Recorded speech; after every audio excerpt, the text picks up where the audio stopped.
Ahora pasamos para la ponencia del embajador Eduardo Roldán con el nombre La nueva configuración del poder internacional.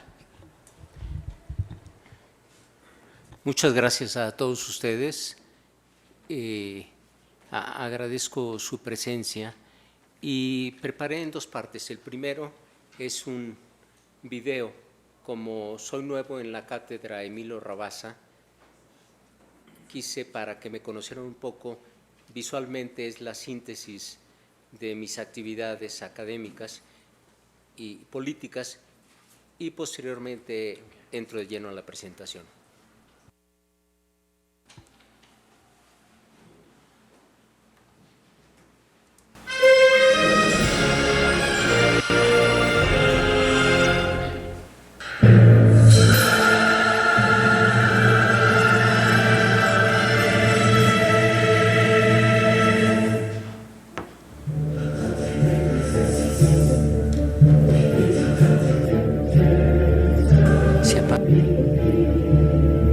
Nacido en Guadalajara, Jalisco, el doctor Eduardo Roldán realizó estudios de licenciatura en Ciencias Políticas y Administración Pública en la UNAM, una maestría en Ciencias Políticas en la Universidad de Pensilvania, un doctorado en la Universidad de Columbia y un doctorado más en Ciencias Políticas en la UNAM, con mención honorífica.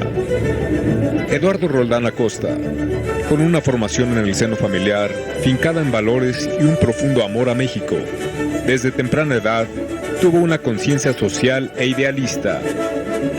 Académico por vocación, a la tierna edad de 15 años, daba clases de alfabetización a niños indígenas en Cocula, Jalisco, en donde experimentó en carne propia las marcadas desigualdades de nuestro México. De 1974 a 2018, impartió distintas cátedras sobre relaciones internacionales en la UNAM, UAM, UPN, Universidad Anáhuac, Universidad Panamericana, Universidad de Columbia, Universidad de Fordham en Estados Unidos.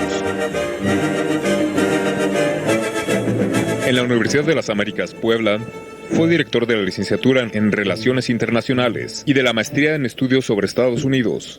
Fue vicerrector de la Universidad del Mar, de la Universidad Tecnológica de la Mixteca y presidente de la Asociación Mexicana de Estudios Internacionales.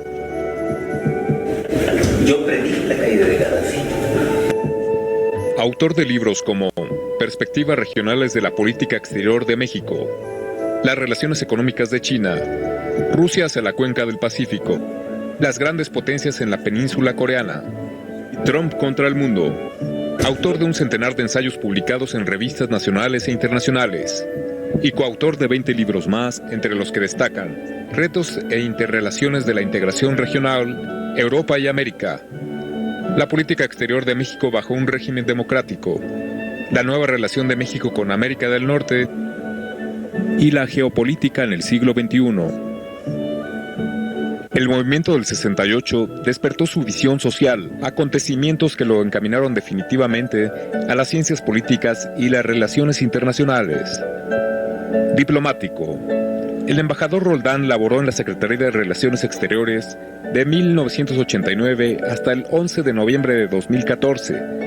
Diplomático de carrera del Servicio Exterior Mexicano hasta llegar a ser embajador. Ha sido asesor del secretario de Relaciones Exteriores en varias administraciones, jefe de Cancillería y encargado de negocios en la Embajada de México en Corea del Sur, cónsul alterno en el Consulado General de México en Hong Kong.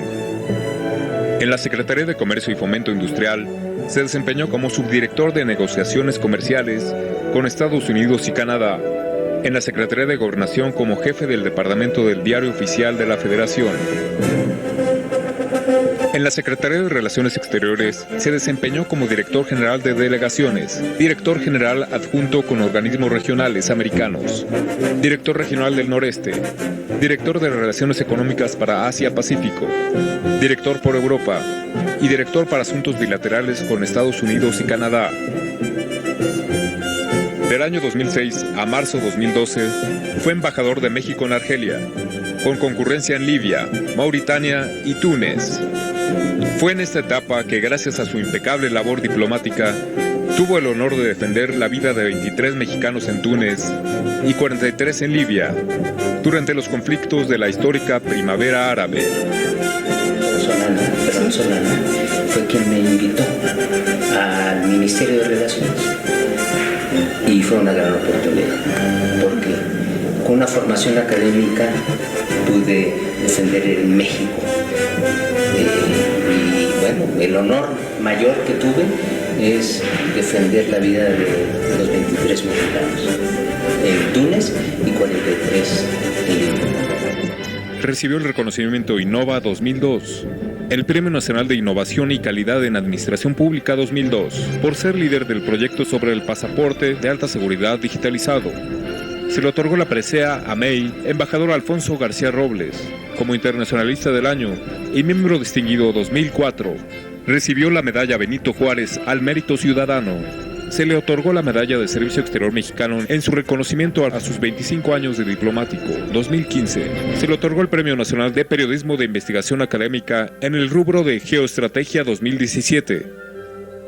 La Secretaría de Relaciones Exteriores le otorgó la titularidad de la Cátedra Solana, 2017, y la UAM le otorgó titular de la Cátedra Emilio Rabasa Estebanel, 2018.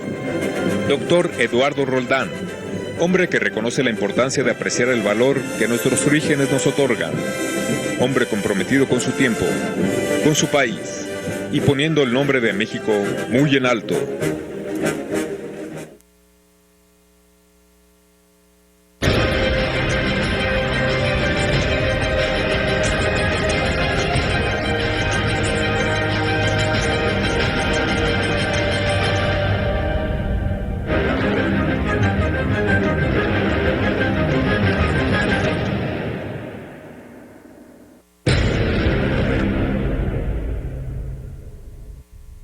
Nobody can do it like me. Nobody. Nobody can do it like me.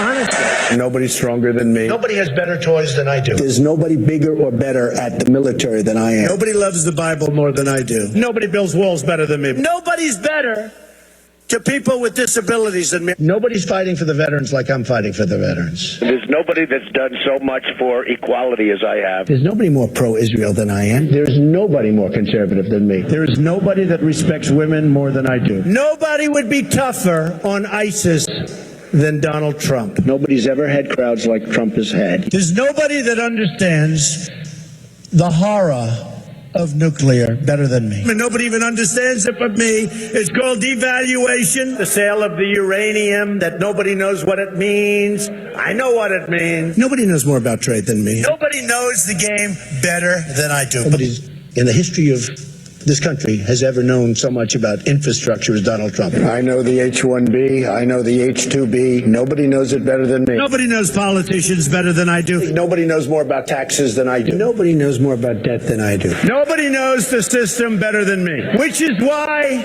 I alone can fix it.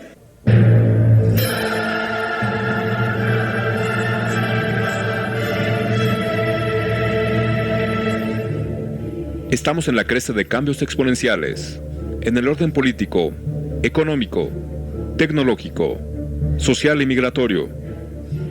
Se requiere de una verdadera voluntad política para enfrentar racionalmente dichos cambios y encauzarlos hacia una solución real, no ficticia, y mucho menos narcisista y destructiva, como lo pretende Donald Trump. Es indispensable atacar los problemas reales que persisten en la sociedad internacional, que son la desigualdad, la impunidad, la corrupción, la falta de respeto a los derechos humanos, la falta de rendición de cuentas, la inseguridad, la inestabilidad, la falta del imperio de la ley, la degradación de normas sociales de convivencia, la falta de reformas económicas, políticas y sociales profundas. La fortaleza de los países residirá en realizar estas tareas pendientes y darse a respetar, y así se les respetará en el exterior. La historia nos ha mostrado que quien tiene el poder no desea compartirlo, mucho menos perderlo, pero existe una diferencia clara entre lo que se desea y lo que realmente se puede hacer. Sin embargo, hoy en día, la disyuntiva a la que se enfrenta Donald Trump y Estados Unidos en pleno siglo XXI es ser la potencia dominante o ser la potencia líder. No es lo mismo. El que domina suele establecer las reglas del juego. El que lidera debe concertar dichas reglas con los demás actores internacionales y aceptar también las que estos plantean. Es evidente que a Trump no le ha importado y no ha asimilado las consecuencias de sus decisiones y el impacto que han tenido al interior y exterior de Estados Unidos. Lo cierto es que, poco a poco, diferentes sectores políticos internos y externos le cobrarán un precio por semejantes posturas, y la ofensiva política vendrá al interior de Estados Unidos, dentro de los organismos internacionales y por parte del resto de los países del mundo. Está empezando una nueva historia, cuya trama es desconocida. Pero está claro que no habrá un solo papel estelar, sino muchos. Con Trump a la cabeza de Estados Unidos, ha ido perdiendo liderazgo en el mundo y en vez de America First, esta se está convirtiendo poco a poco en un Estados Unidos de América solo, en un Estados Unidos de América aislado.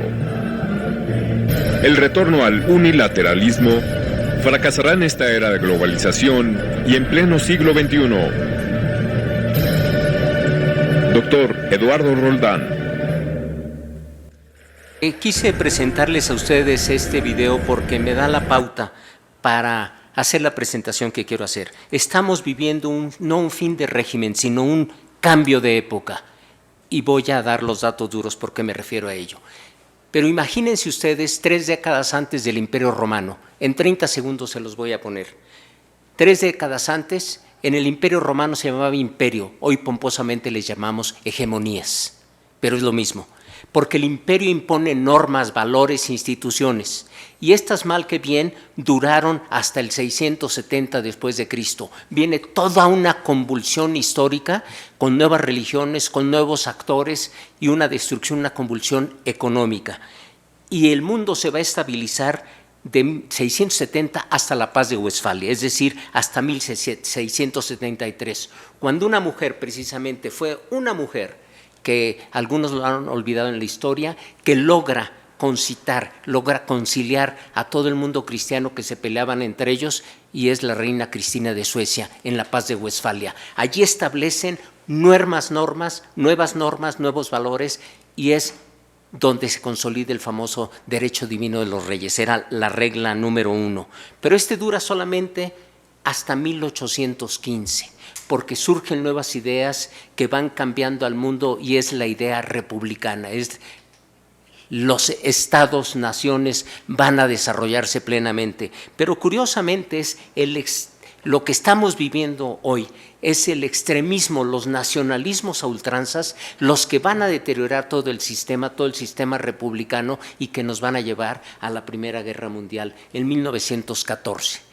Vamos a entrar al periodo de la paz precaria entre 1914 y 1945 y donde hay 2 potencias ganadoras, Estados Unidos y la Unión Soviética. 2 mundos, se crea un mundo bipolar, ideológico, y yo aquí corrijo a todos los que dicen que estamos entrando a una tercera, más bien a una segunda guerra fría. No es cierto. La Guerra Fría se distingue porque es una guerra ideológica entre capitalismo y socialismo. Y finalmente sabemos todos que en 1989, con la caída del muro de Berlín, se destruye en la práctica el socialismo y surge la consolidación de un capitalismo y de un hipercapitalismo. Se consolida pues 1989 con 1991 cuando desaparece completamente la Unión Soviética. Entra en un periodo de 10 años de convulsión la Unión Soviética hasta que Boris Yeltsin toma el poder, pero su asesor, que generalmente se olvida quién era, el asesor principal era Putin, y dice, a la manera de Yeltsin no vamos a lograr nada, tenemos que regresar a la palestra internacional como una Rusia fuerte, y le va a tomar tiempo. Él hace el juego de las sillas con Putin y Medvedev. Uno entra al poder, primer ministro, presidente, pero el hombre fuerte es Putin, sin lugar a dudas. Le toma hasta el 2008, es una fecha simbólica muy interesante porque el 8 de agosto, que es 8 del 2008 a las 8 de la noche, que en la filosofía china el 8 es de la buena suerte. Él estaba sentado en el estadio de Beijing observando la apertura de los Juegos Olímpicos y al mismo tiempo estaba tomando una decisión allí, que era la invasión a Georgia, o sea, Georgia, no Georgia la de Estados Unidos, sino Georgia, la de Europa del Este, porque le habían puesto todas las potencias occidentales la prueba, lo estaban cercando a la hoy Rusia, y él dice, vamos a invadir. Allí cambia la historia y vuelve a la palestra internacional como una potencia que le va a equilibrar a Estados Unidos. Hoy estamos en el 2018. ¿Qué importancia tiene todo esto? ¿Cómo se maneja esto? Pasamos de la bipolaridad a la multipolaridad, pero lo que yo denomino es que vamos hacia una nueva configuración del poder internacional, donde una potencia lentamente está desplazando hasta ahora en lo económico, pero se está desarrollando militarmente y con todas las zonas de influencia correspondiente. Sin lugar a dudas, vamos de esa bipolaridad a la multipolaridad. Y tenemos que entender muy claro que el hegemón del pasado del siglo XIX, del siglo XX, fue Europa, sin lugar a dudas. Hoy quedó en el pasado. Mal que bien, todavía el hegemón dominante es Estados Unidos hoy. Pero sin lugar a dudas nos estamos moviendo hacia el nuevo hegemón que es Asia-Pacífico y concretamente China. Lo que yo decía en ese video es que Estados Unidos no ha entendido, yo no acuñé esos términos, lo extendió un estadounidense que fue mi profesor en Columbia University en Nueva York, que es Zbigniew Brzezinski, y que fue el consejero de Seguridad Nacional del presidente Carter. Él manejaba el poder. Él me decía pomposamente, bueno, el presidente no maneja todo, es el asesor principal quien le indica, quien le convence cómo hacer las cosas. Era un poco egoísta, mi profesor, muy brillante, pero si hay un asesor brillante, va a hacer cosas brillantes. Si es tonto el asesor, va a hacer tonterías el presidente. Y así ha pasado. Lo que no entiende Trump es que Estados Unidos fue una potencia hegemónica y no entiende que ya se ha convertido en una potencia líder. La diferencia entre la primera y la segunda es que la potencia hegemónica, y lo define muy bien Zbigniew Brzezinski en su libro Global Choice, del 2004, donde decía él, y vaya que él manejaba el poder internacional, y Kissinger también lo aceptó, el poder de Estados Unidos antes imponía, decidía, creaba instituciones, y nosotros lo vemos. Al fin de la Segunda Guerra Mundial creó el Fondo Monetario Internacional, creó la OTAN, creó el Banco Mundial de Desarrollo para las Infraestructuras. Todas las instituciones, la misma ONU, fueron debido al impulso, a las normas y valores que impuso Estados Unidos. Hoy mal que bien siguen funcionando, pero no entiende Trump que se ha convertido Estados Unidos en una potencia líder. La diferencia es que la primera impone y la segunda tiene que concitar, tiene que conciliar intereses entre el resto de los miembros del poder internacional. Pero ahora, paradójicamente, es lo que estamos viendo, que se está peleando con sus aliados y se está aliando con sus enemigos. Es lo contradictorio de una persona que es narcisista y que es psicópata, indudablemente. Eso pues nos debe llevar a entender que es un juego de estrategia internacional entre ahora dos grandes potencias. Una que se dedicó en las últimas décadas a perder sus zonas de influencia en sus guerras creadas, fabricadas en Medio Oriente y el norte de África. Muchas de ellas yo las viví personalmente, viví el terrorismo, sé lo que es el terrorismo. Yo tenía que viajar con 2 tanquetas, una delante y otra atrás, y 4 soldados de un lado y 4 del otro. Me tocó la bomba más cerca a 200 metros. De modo que sí conozco, sé por qué surgió y que hay intereses atrás. Evidentemente, como ustedes conocen, Al-Qaeda fue creada por Estados Unidos para erradicar a los rusos de Afganistán, pero se le volteó el tiro por la culata y Bin Laden se convirtió en el anti-norteamericano. Lo mismo pasó, porque no han aprendido la historia, con ISIS o Daesh en árabe, que esta fue creada por Estados Unidos como una rama de la de Bin Laden, pero para combatir y destruir a Bashar al-Assad.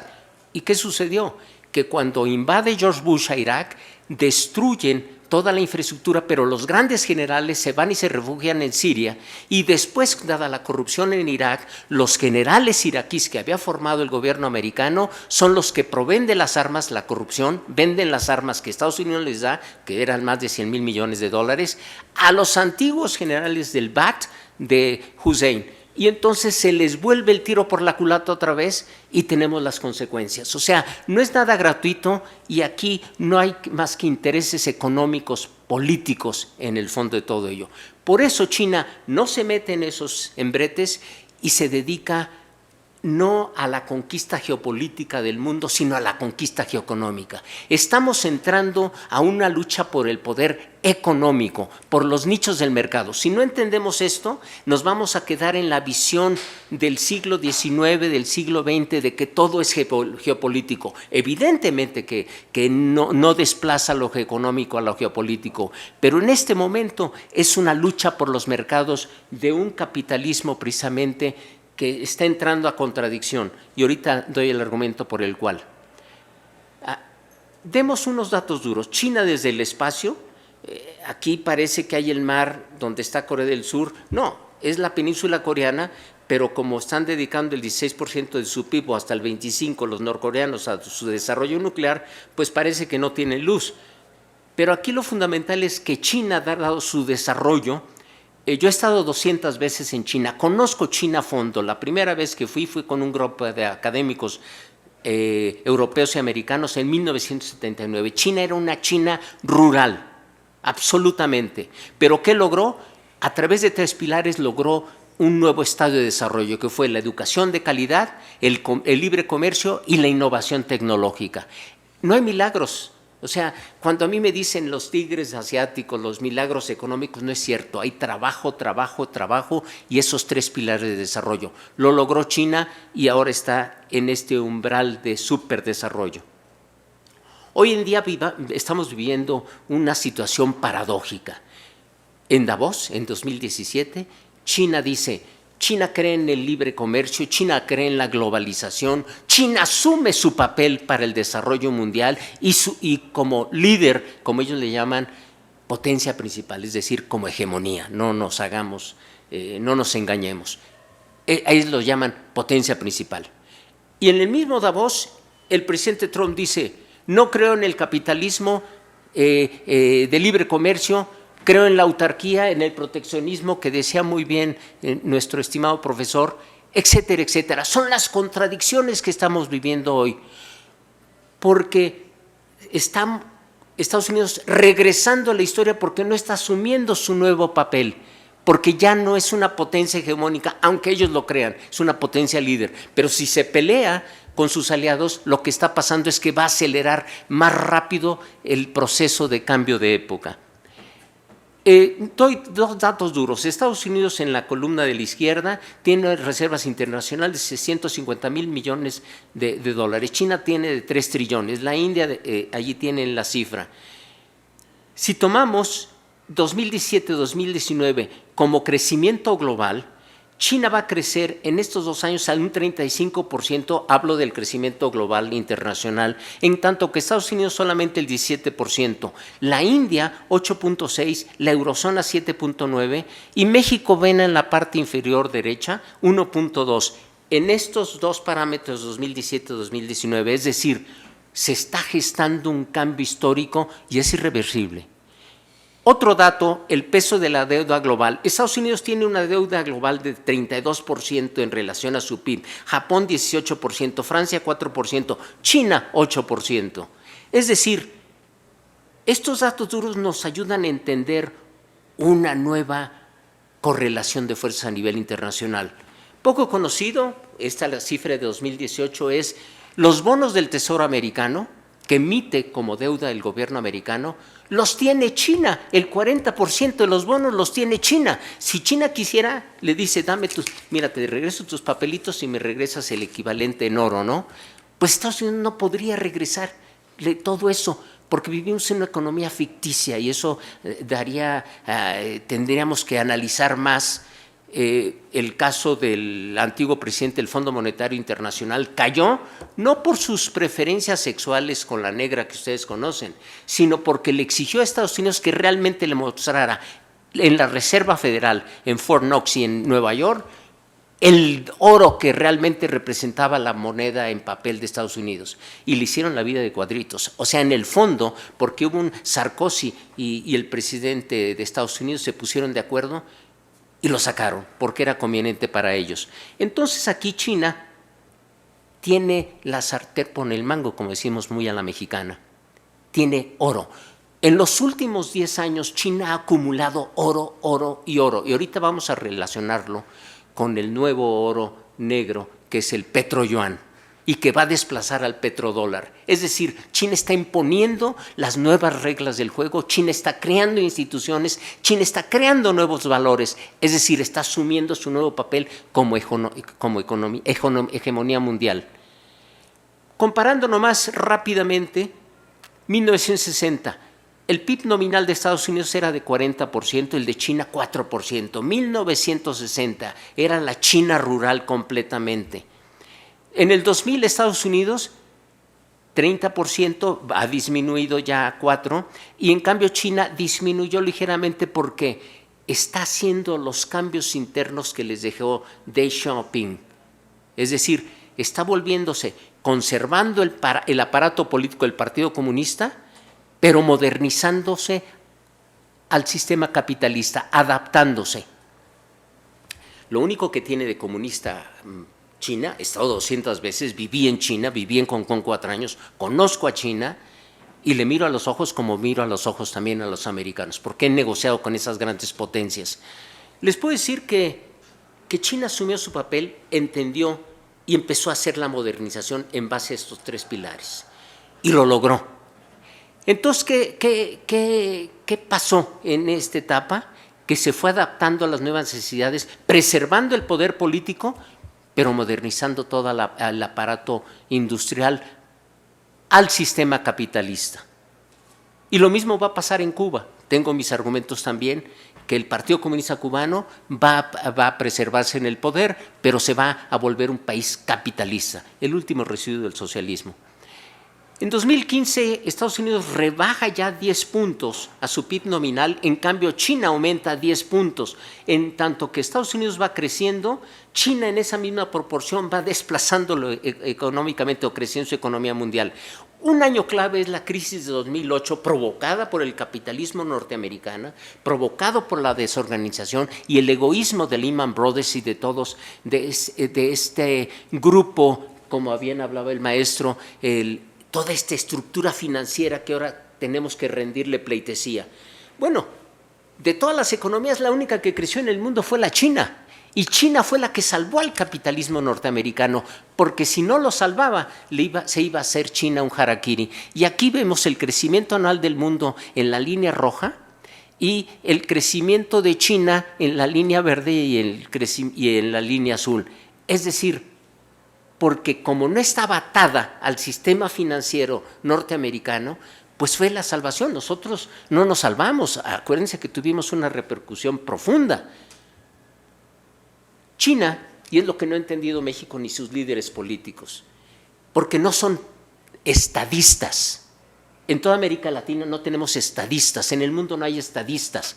La única, y es mujer, estadista en el mundo actualmente es Angela Merkel, que tiene una visión de largo plazo, que no interesa el poder para beneficiarse del poder económicamente. Es lo que este presidente que ya se va, a Dios gracias, no entendió.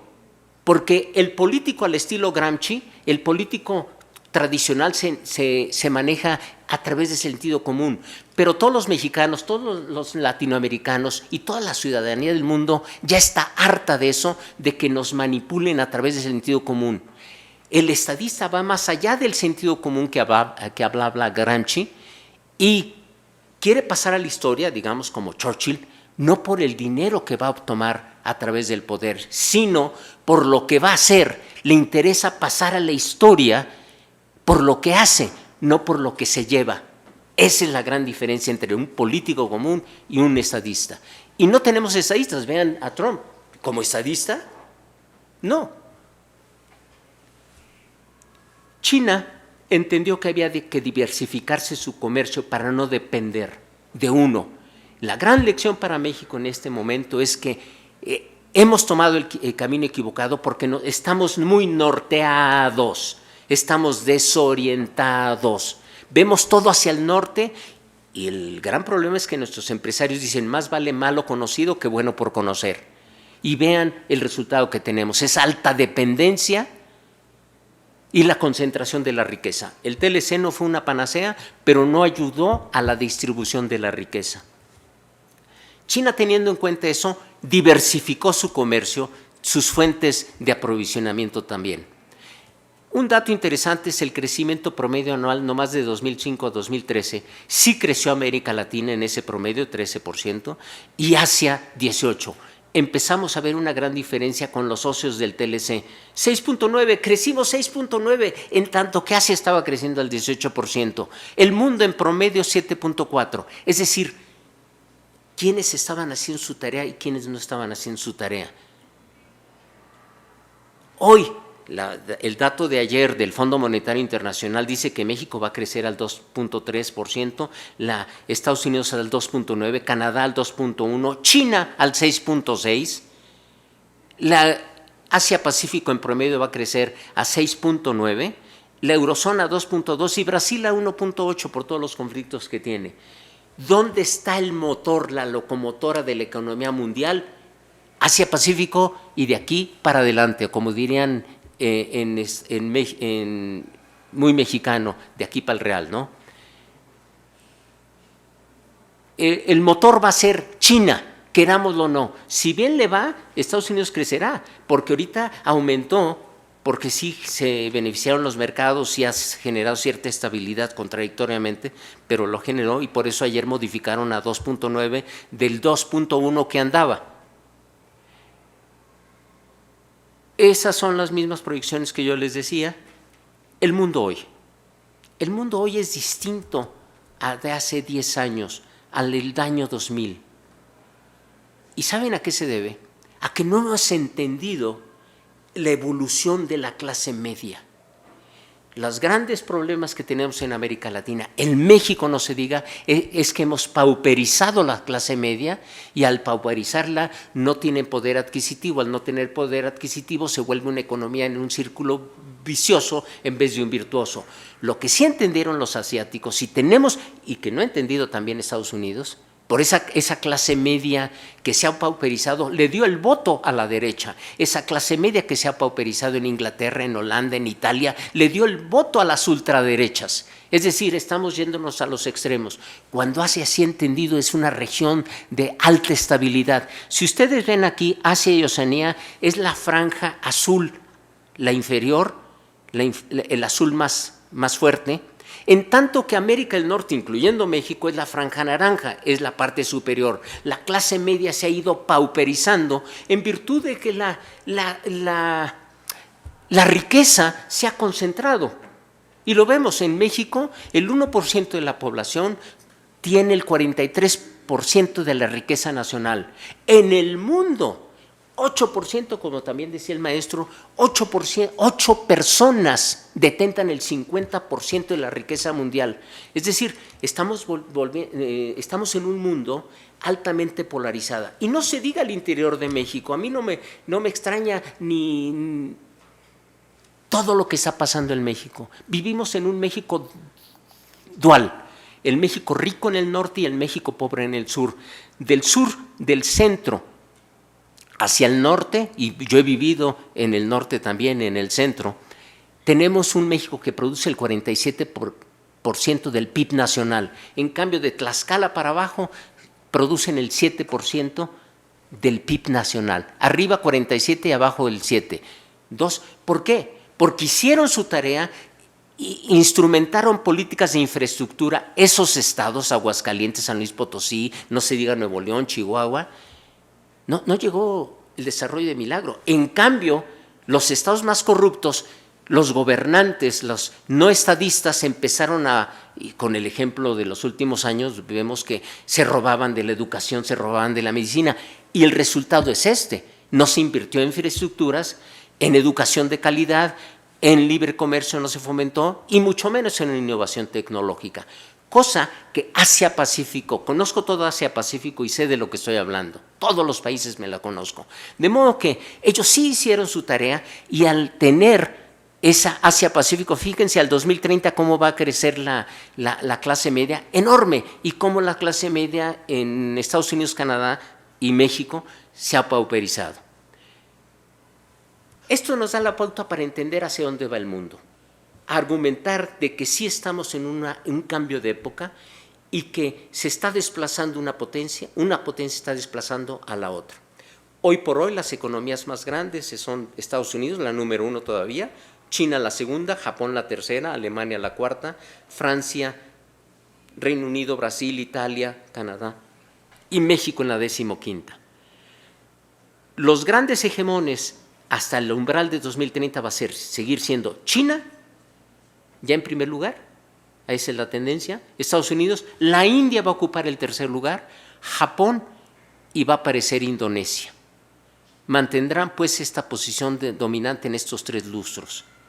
¿Pero va a seguir ya la competencia China-Estados Unidos? Sí, claro que sí. La fuente PricewaterhouseCoopers de hace un par de semanas es una casa analítica muy respetada a nivel internacional, nos da una serie de indicadores donde China, si no es que antes, yo creo que va a ser antes, en el umbral 2050 el PIB de China va a hacerla ocupar la primera economía mundial, pero para quedarse como primera economía mundial. Es decir, va a tener un PIB de 50 millones de millones, Estados Unidos solamente de 34 millones de millones, es decir, casi la mitad. India nos está dando un cuestionamiento muy importante. Yo acabo de estar en Brasil hace un mes en un congreso internacional sobre la India y América Latina, y India está haciendo lo mismo que China.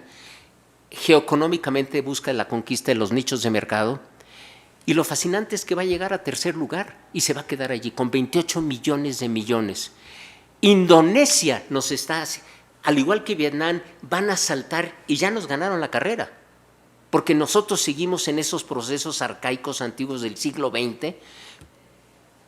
Ojalá que el nuevo gobierno entienda hacia dónde va el mundo para que se dé un quiebre histórico. Pero Japón va a seguir, aunque ahorita tiene 1.9 en su PIB de crecimiento de acuerdo con el fondo, va a recuperarse y su PIB va a ser de 6.8 millones de millones. Brasil se va a mantener en 6.5 a pesar de que ahorita anda en 1.5, algo así, su crecimiento. Alemania se va a mantener 6.1 millones de millones. México, si hacemos toda la tarea pendiente de todo lo que se ha hablado, si creamos fondos de cohesión social, si damos incrementamos los valores, los presupuestos a la innovación tecnológica, realmente liberamos y diversificamos nuestros mercados, de acuerdo con PricewaterhouseCoopers, vamos a ocupar el 8º lugar. Reino Unido se va a mantener.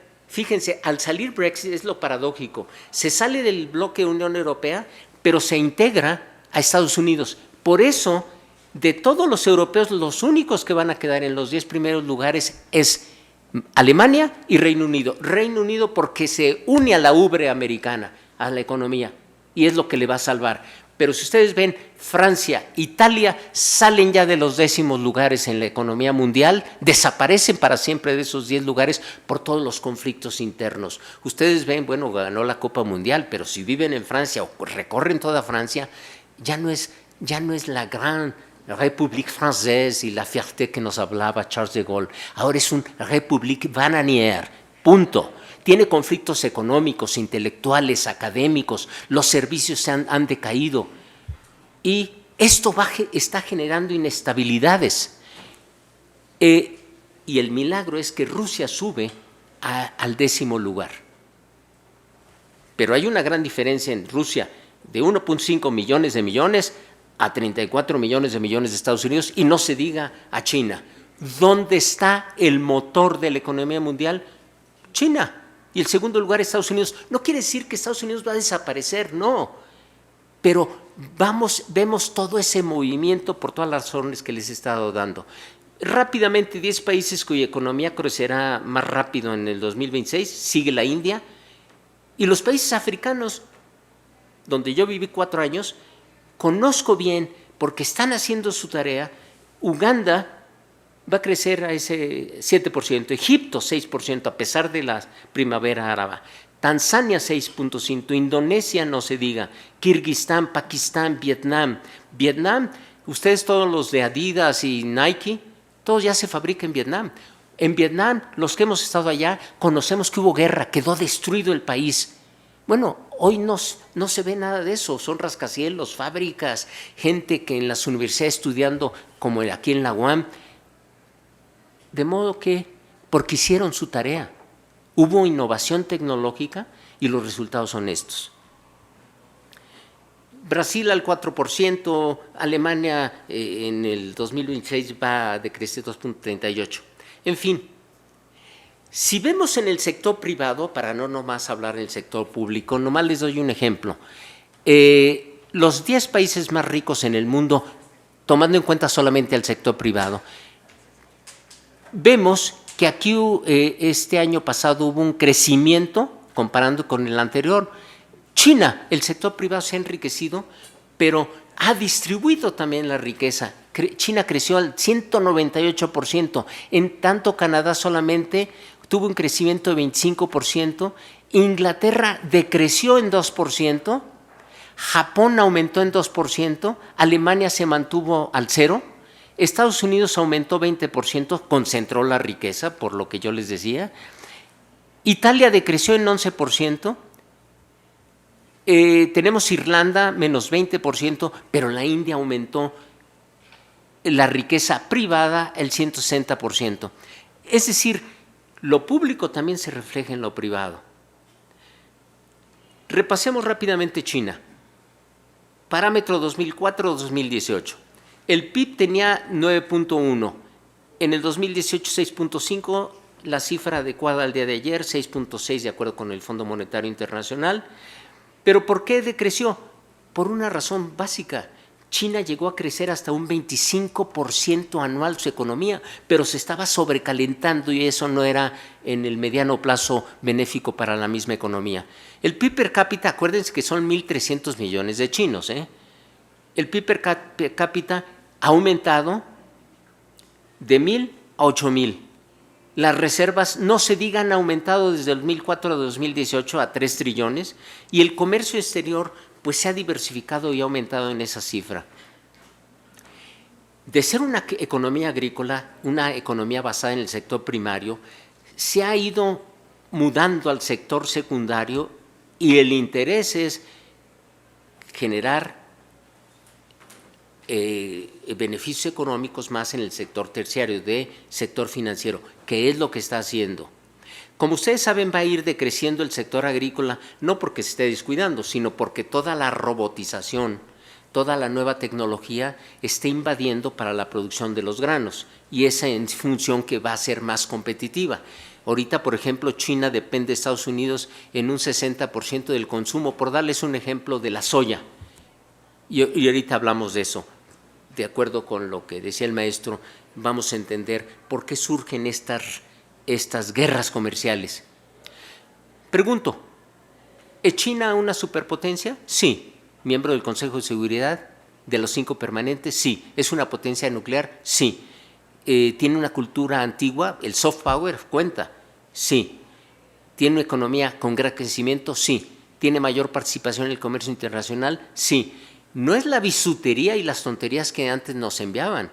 O sea, eso se quedó en el pasado. Si ustedes ven en las calles, no es el gobierno chino ni la empresa privada china quien nos está vendiendo esa basura en las calles de México. Son vivales mexicanos que van y compran en Hong Kong o en Guangzhou a containers de pura basura y que la venden aquí 10 veces más cara. Pero eso no es China. China está produciendo productos electrónicos de alto valor agregado. Esa es la gran diferencia. Ya no nos está vendiendo chiles y jitomates. sea, eso lo están adquiriendo para el consumo porque están dedicando más al sector secundario y al terciario. ¿Tiene una enorme población que permite tomar en cuenta en la resolución de problemas globales? Sí. ¿Tiene una política exterior activa que le permite fortalecer su posición en el sistema internacional? Sí. China no se subordina. En México se confundió en los últimos años la coordinación con la subordinación y nos ha ido muy mal. Porque en política internacional no se entiende que es un quid pro quo, un tit for tat, donde hay que negociar y tenemos fortalezas por negociar. Pero aquí, en aras de supuestamente beneficiar a la negociación del TLC, nos subordinamos y no logramos nada, que fue el problema. La cultura china influye, porque México también es una cultura, es una potencia hegemónica a nivel cultural, pero no la hemos sabido aprovechar. A través de la cultura se influyen en los procesos de toma de decisión a nivel internacional. Otros datos duros. China produce el 28% de los automóviles del mundo, el 90% de los teléfonos móviles, el 41% de sus buques y la mitad de su acero. La imposición de aranceles por parte de Estados Unidos podría afectar a productos chinos de una extensa variedad de sectores: electrónicos, maquinaria, jeans, juguetes, útiles escolares, paraguas, zapatos, foquitos de Navidad, hasta eso. Pero ¿qué pasaría si Estados Unidos dejara de comprar productos chinos? El Producto Interno Bruto de China se reduciría en 3%. Claro que sí le afectaría a la economía china, pero a su vez la industria de Estados Unidos se vería afectada, ya que China dejaría de comprar aviones de tipo Airbus, que es lo que está como una espada de Damocles si quiere seguir con esta guerrita comercial de Estados Unidos.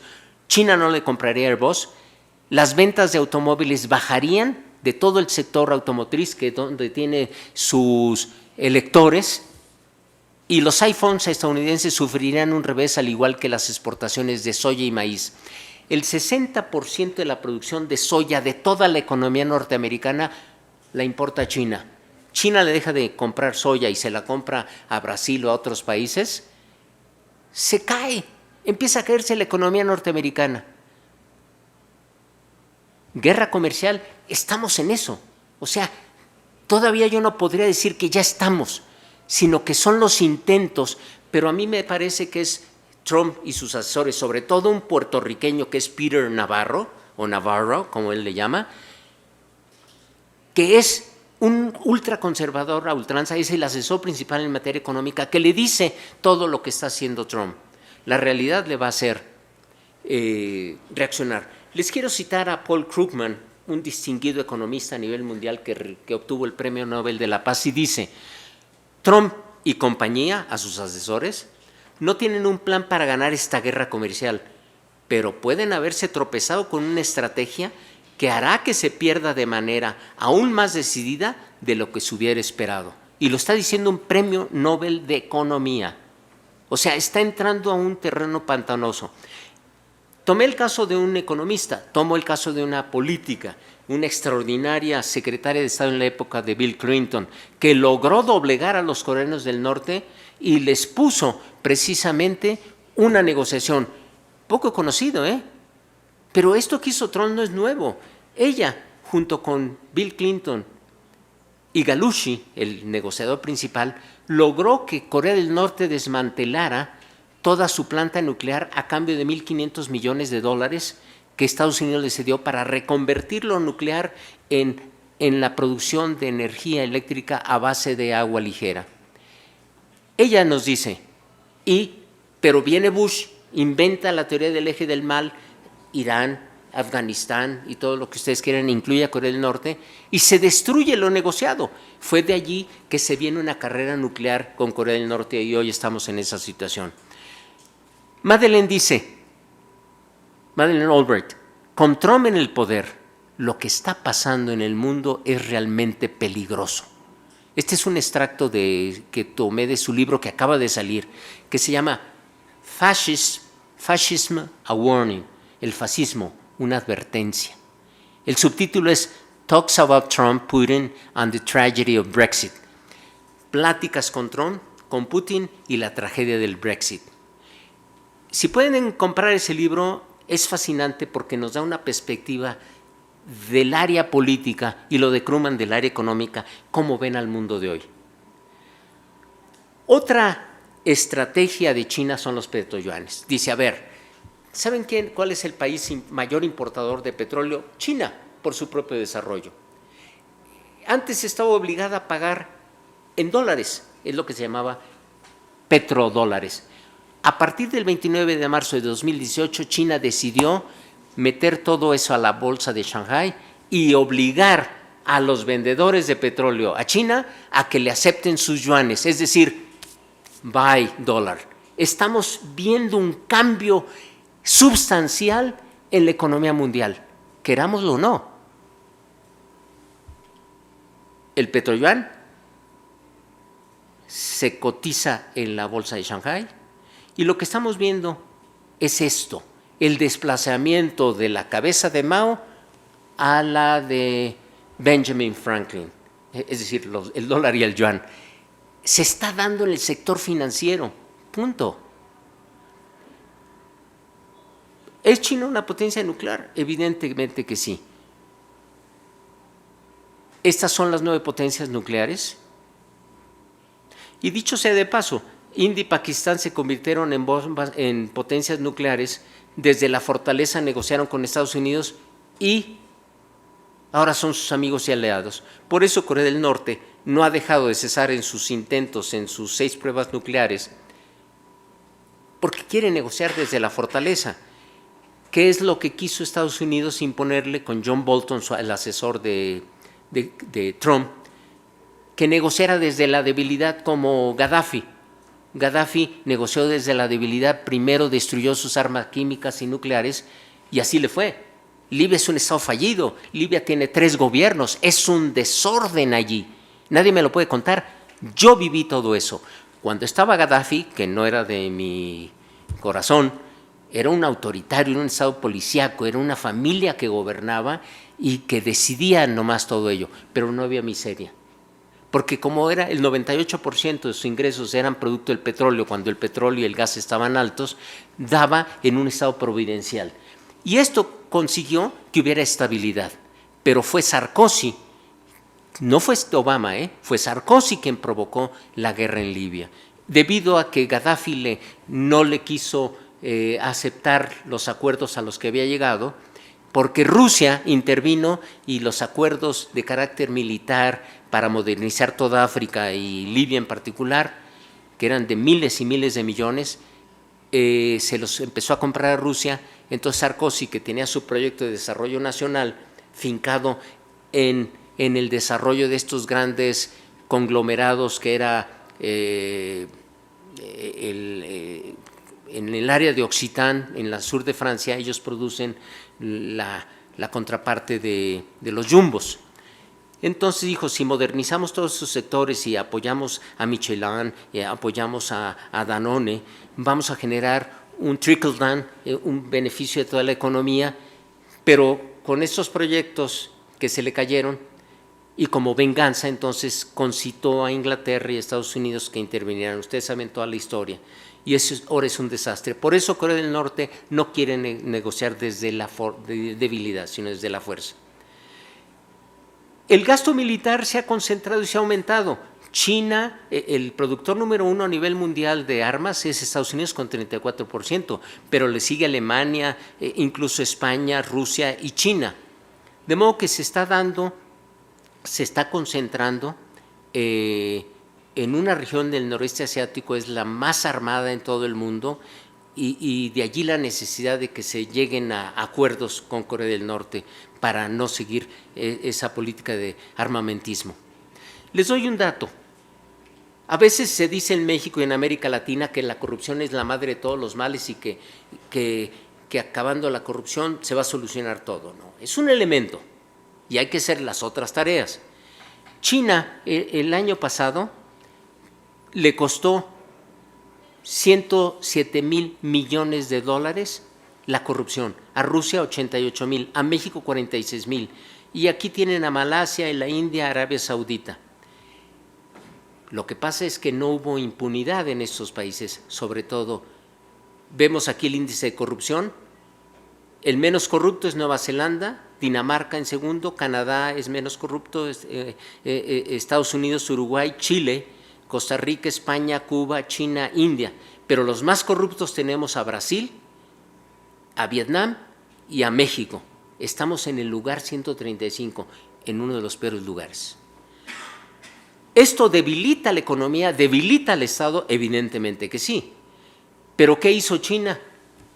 ¿Saben a cuántos puso en la cárcel el año pasado el régimen chino? Preguntémonos en México, ¿cuántos están en la cárcel?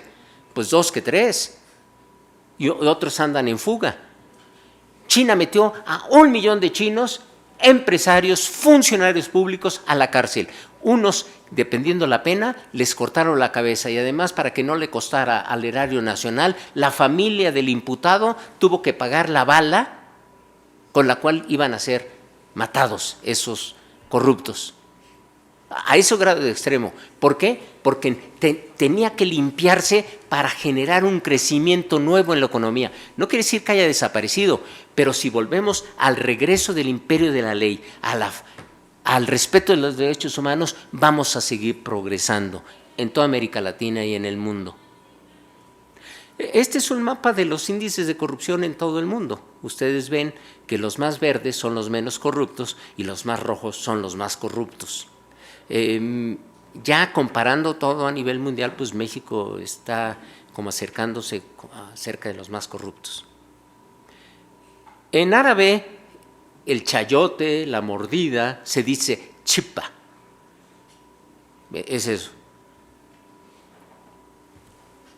Regresemos a China. De una economía rural entre 1949 y 1990, ¿cómo lograron su desarrollo? A través de las tareas que se impusieron. Educación de calidad, exigencia al grupo académico, con infraestructura al sector educativo, permitir el libre comercio y generar innovación tecnológica. Por supuesto que en un principio copiaron, no respetaban copyrights, pero ahora están desarrollándose más. Aquí tenemos de una economía altamente ideologizada, tenemos el avance, la producción masiva, donde el capital externo llegó, no como en México, como en las maquiladores. Traían su capital, se llevaban su tecnología y nomás hurtaban la mano de obra barata. Allá no, las leyes se impusieron fueron, a ver, trae su capital, 30% va a ser tu ganancia, el 70% vas a seguir aquí trabajándola, pero parte de tu ganancia la vas a tener que reinvertir y nos vas a dejar el know-how tecnológico. Ahí está el secreto del desarrollo de China. Por tanto, de una reforma agraria llegamos al desarrollo científico-tecnológico autónomo. Esta es la China actual. Yo conocí la China rural en 1979. Hoy no se parece a nada. Aquí decimos, tenemos el segundo piso. Bueno, allá tienen hasta 6 pisos. En Shanghái uno, si no sale en la salida adecuada, sale como 20 kilómetros después y uno se pierde. El cambio de la composición de las estructuras de exportaciones ha sido muy claro. Nos hemos ido precisamente de productos primarios a manufacturas de alta tecnología. Han innovado, vean ustedes aquí el país con mayor innovación tecnológica es Suiza. Le sigue Estados Unidos, Japón, China en el 17º y México en el 56. No invertimos porque decimos, se queja CONACYT de eso. Y si no invertimos en innovación tecnológica, nos vamos a quedar rezagados. Ya termino en esta última parte. La nueva ruta de la seda. China tiene estrategia, tiene análisis de prospectiva. Ha invertido más de $200,000 millones en crear la ruta de la seda, que ustedes van desde Yiwu hasta la conquista de Europa. Pero la segunda etapa de la ruta de la seda va hacia las otras áreas del continente africano y se busca también de América Latina. ¿Ustedes creen que quiere una tercera guerra mundial? No. China tiene proyectos de desarrollo y así les quería dar este ejemplo de lo que está pasando en Corea del Norte, porque China precisamente es una parte fundamental de esa negociación. Antes de que se reuniera con Trump, precisamente va en Dalian Kim Jong-un a China para conciliar estratégicas y tácticas de cómo negociar con Estados Unidos. China no está ajena a nada de esto. China es a Corea del Norte lo que Estados Unidos es a Corea del Sur. Son estados tapón que han sido manejados también por los intereses de las grandes potencias. Evidentemente que China tiene una estrategia de desarrollo con sus aliados, con Japón, aquí está Shinzo Abe y con el presidente de Corea del Sur. Y por eso se deja ir también Pompeo, el secretario de Estado, a Pyongyang el 9 de mayo, pues para preparar esa famosa reunión. El 26 de mayo se rompe por unas declaraciones indiscretas de Corea del Norte, se rompe la relación, la cancelan la reunión, pero ellos dos, Corea del Norte y Corea del Sur, se reúnen y dicen vamos a echar a andar esa reunión. Finalmente se reúne Trump con Kim Jong-un y ustedes vieron a dónde estamos. Concluyo. Si no cambiamos de rumbo, y hablo de México y América Latina, puede que terminemos exactamente donde nos encontramos. Y no es mi idea, es la de un gran filósofo chino, Lao Tse. Tenemos que reflexionar dónde estamos, si no vamos a seguir en lo que brillantemente nos explicaba la situación por las que ha pasado América Latina. Pues muchas gracias a ustedes.